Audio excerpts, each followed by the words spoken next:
Hi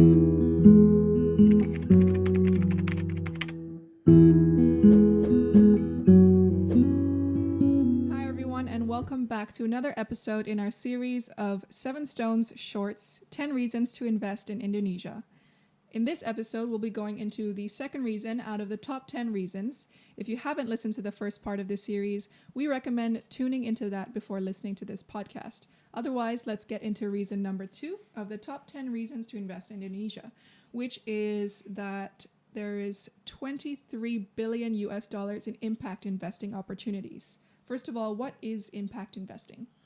Impact investing is investments into socio-environmental good causes, essentially.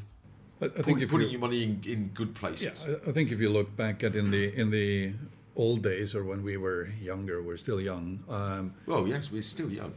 you would do a proposal, and it would all be focused on ROIs and the returns and the security around investment and so on. And then it started to come where we got to talk a little bit about eco aspects, or we got to talk a little bit about social impact. To now, this is what you need to talk about, and the ROI doesn't become a secondary aspect, but I think investors in the world is waking up to that. If you focus on those aspects, your financials will come together and actually function in a different way.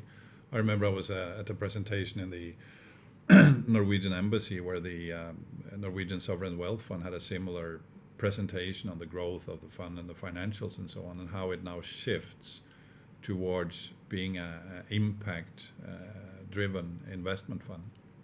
And for some people, that is just something they struggle to get because it doesn't necessarily fit with the traditional way of running capitalism and investment. But there's a lot of studies already that shows that if you drive the business based on those aspects, your bottom line will actually be better.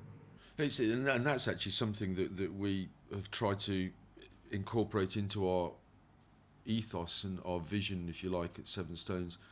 And it's real simple, do good, then do well. In the article, Thierry Sanders highlights as well that Indonesia's got the largest opportunities for renewable energy, agriculture and fisheries, water, private education, financial services, and other things related to the impact investment. Yeah. I think this is something that we see, and because I'm Norwegian, I talk a lot to the Norwegian companies, institutions, and so on.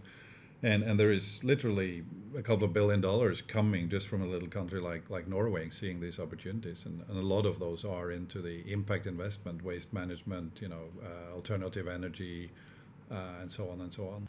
I mean, you've been involved with this really cool initiative of the boat that's going to be sailing around Bali, collecting plastic, right? I mean, that's a super idea, and if that works, and that pilot project works, so after a year of sailing around the waters of Bali and collecting plastic, if that works, then there's going to be more of them going all over Indonesia, right? Yeah, I think they already are quite convinced and know that this will actually work, and it shows that cleaning up and being responsible, and in this case having a big vessel or a ship collecting plastic in different ways around Bali is actually a very viable business, where they collect the plastic, they sort, they clean it, and then they offload to other ships, and then brings it into Surabaya, and it gets recirculated into different markets around the world. And this is just one example of the potential for impact investment. It says in the article that the Global Impact Investing Network reports that over the last decade, there's about 3.7 billion US dollars coming in impact investments that have flowed into Indonesia. So just thinking about that and then looking into what's already happening moving forward, we can only expect so much more good coming out of that. Yeah. Doing more good and more well. Yeah, do more good, do more well, yeah. Yeah. If you're ever want to get a little more in-depth or insight on the points we're talking about in this episode, you can take a look at our blogs, or you can go straight into the Mekar article where Thierry Sanders goes into detail as well. Thank you so much for your knowledge, Terry and Andy, and thank you for all you listeners for joining us on this episode of 7 Stones Shorts as part of our series 10 Reasons to Invest in Indonesia. Stay tuned for the next episode to find out reason number 3 of the 10 Reasons to Invest in Indonesia.